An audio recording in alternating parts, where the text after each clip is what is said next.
So today we're going to give the old Stedi Type X's a bit of a birthday. Saved these from the Fortuna. These are bloody unreal light. Love them to bits. Too good to give away. So when I sold the Fortuna, I kept them and then we'll reuse them. What I do have though, I'm going to use the Stedi harness. I've also got the Stedi headlight adapter for the Y62. The spotlight switch installed too. So it should be a relatively easy install. But the Patrol's probably got the best factory headlights I've ever used. The low beam is unreal, the high beam's pretty good. The only complaint I've got is it just doesn't quite have the distance. So I'm hard about what I'm going to do with the front of this thing. So when the new bull bar arrives, it's going to be a bumper replacement bar, not a full hoop bar. So I want to keep the clean lines of that. So what I've decided is I'm actually going to mount the spotlights behind the grille. Because the grille on these things is so big, I should be able to tuck these in there nicely. So I'm going to use this. This is just a bracket you can buy from AECO. So the idea behind this is it should just mount behind the grille and should be able to fit the spotlights on it. It says you can only fit 7-inch spotlights on it. So the Type X Pros are an 8.5-inch spotlight, but we're going to have a go at it anyway. Hopefully it works. So as you can see, it's already got some cut holes to mount spotlights or a light bar. We'll see how this works out though. Not 100% guaranteed, but we can only try. Right, so I just unclipped the grille. And that's just to make it easier. A couple of mil metal plate down there anyway. So the bracket just slips in and bolts into that.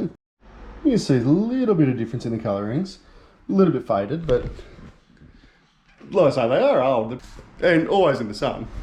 Okay, so just test fitting it. Yeah, I reckon that'll fit in there all right. That looks good. I like that. This bloody plug has me defeated at the moment. It's a tight area. You can't even see it in behind the headlight. And I just can't get it to release. So the obvious option, take the battery out, get a decent grip on it. I got this little hook. I'm going to try one more time to get it from the top without taking the battery out. Otherwise, I'm going to admit defeat, take the battery out, we'll get it done. Easy. Stuff you, Nissan. So even with the battery out, I still had to use this hook to unclip it. I reckon if I played around and persisted a little bit more, I probably would have got it just using the hook. I'll tell you what, I would be very impressed if you managed to push that clip down with your fingers and pull it out. It is a pain in the ass. I will just show you the plug. So it is nothing more than pushing that bit there down, but it is just tight. It's just bloody hard to get you. If I'm right, just clip in. And it should just clip in. All right, let me just tuck that out of the way. That's looking at the plug. That's attached to the back of the headlight. So that will be the switch that triggers the relay. Let's pull this harness out and have a look at it. We'll lay it out and we'll work out how we're going to run it. And it should all just be plug and play from here. Stedi smart harness.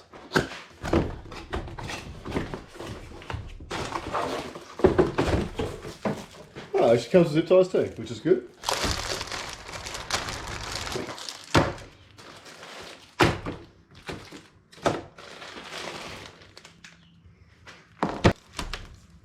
Two standard piggyback harnesses come with it. Obviously we got the Nissan specific headlight harness. So that's a H4 and then that's like a, I think they call it a 9005 or 9006, something like that. But basically most projector headlights are this attachment. So pretty good, you get some piggyback attachments in it. If these aren't for your vehicle, you just get the one that you need, like the Nissan one we got. Power and earth leads. Nice, big, thick, heavy gauge wire. This wire here triggers the relay, so it's for the switch. And we'll just show you this. So just unscrews, little sort of screw type connector. So that bit there has got to go through the firewall. We've got a grommet down there. I reckon I'll get that through that grommet. I'm going to modify this and use a vehicle specific switch. We've got the connector that goes to the back of the headlight, which we've already put that adapter in. So that plugs in, that'll trigger it. And then each length of wire that goes through to the spotlights. So let's get this laid out how we want it. We'll get it all secured in place. I'll show you this too. If you don't have one of these clip removal tools, get one. These are the best things ever. I used to break these bloody clips all the time. So that's the battery. That's my auxiliary fuse bank. You want to place a harness thereabouts where it's going to be mounted. So think about where you're going to mount the relay. And then you want to just start loosely putting the wires where they need to go. This one here is the battery wire, so that will go up to my auxiliary fuse bank there. And then these ones here, these two are the power leads for the spotlights. For me, I'm just going to put the relay down beside the battery in front of the headlight. This power cable can come up, go directly into my fuse block. I've also got an earth bus bar on my fuse block as well. So I'm actually going to cut these and re-terminate them, put some heat shrink on, etc. Just clean them up. Of course, you don't have to do that. The idea of this, the beauty of this is it's all just plug and play. So I've literally just plugged them two lights in. So they're the powers for the spotlights. Here's the trigger off the headlights. Oh, that's it, that's plugged in. Right. Power and earth. That should be high beam on. And spotlights on. So it's that simple. Obviously we haven't got that through the firewall yet, but we will. But it's that simple. That's how easy one of these harnesses can be. Nice, good quality thick gauge wire, all good insulation on it, fuse, everything's ready to go. So it is important to mention, I'm not an electrician by any means. All you need to do is follow the instructions. It's literally plug and play. Like, you'd be hard pushed to stuff it up.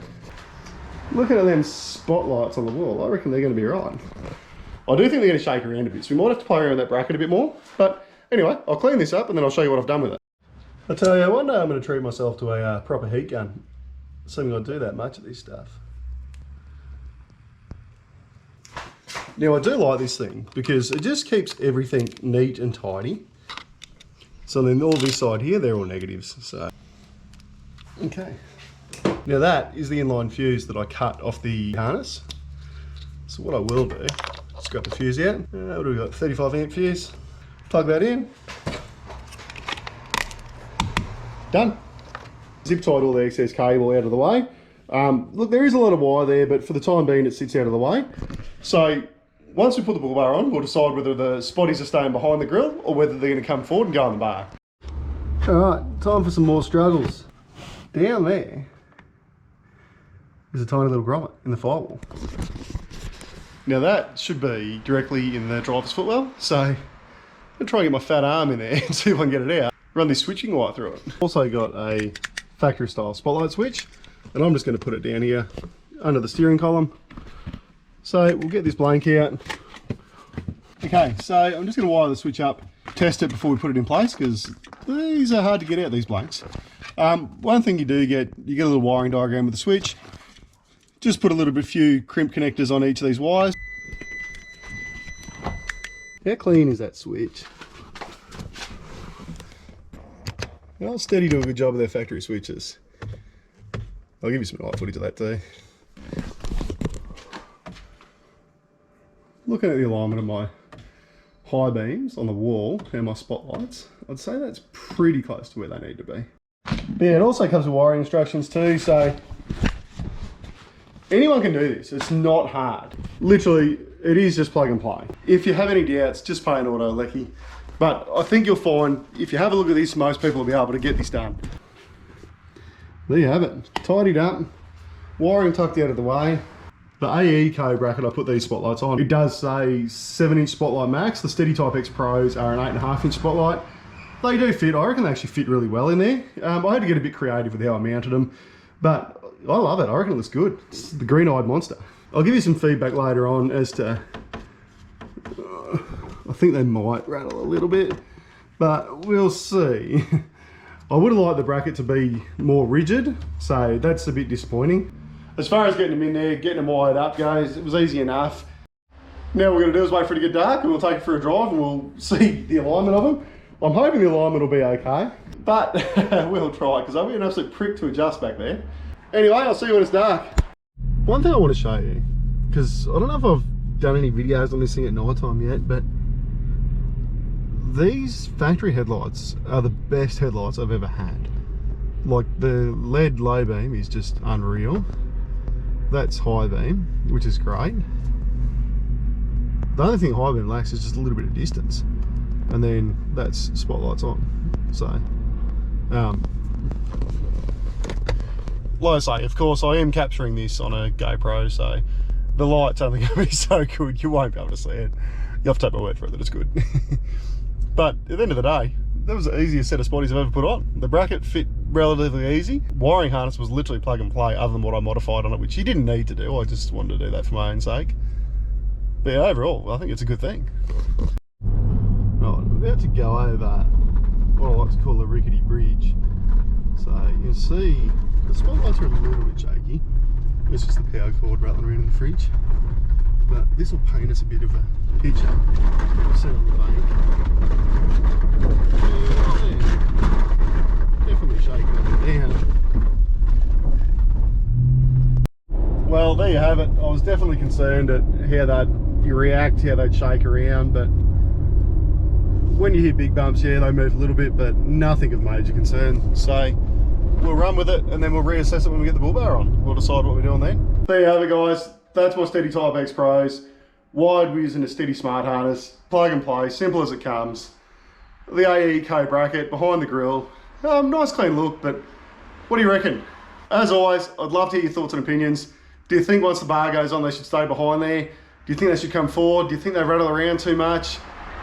Whatever it is, comment it below, let me know. As always, if you like what you see, feel free to subscribe. And until next time, guys, go travel.